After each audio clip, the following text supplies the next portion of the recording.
Hey everybody, it's Emily, the Crazy Worm Lady. I'm here today with the full VermiBag update. I brought you guys along last week when I gave a really large feeding to these guys at the suggestion of Tom, who's the developer of the VermiBag. He said that would help with my moisture problems, probably. And it does seem relatively moist on the lower level here, but you will see just springtails and beetles galore. And this is the problem I've been having lately in my bins, and I'm not really sure why, but it's like no matter what I do, I'm ending up with so many of these other bugs in the bin. But the good news is that things like my pineapple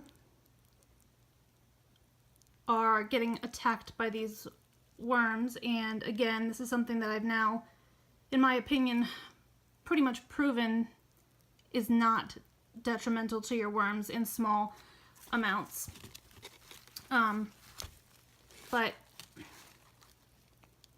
here's another one. This one's a little bit more broken down, this piece of pineapple here. But, I mean, these worms are doing great. I just wish that the insects, whatever you want to call them, extra little critters, weren't doing quite as well.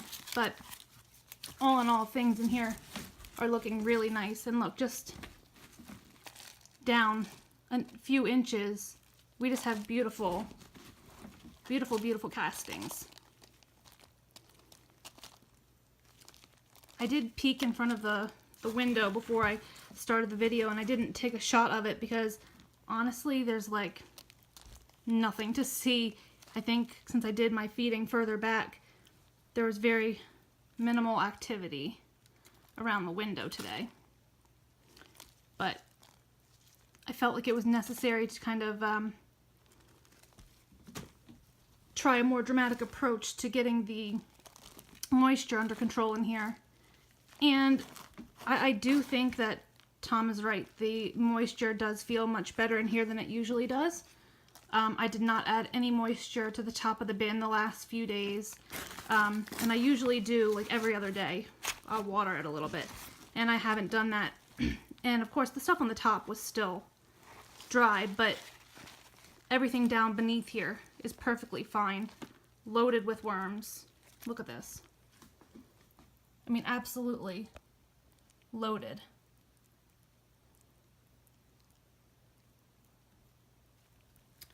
I just can't get over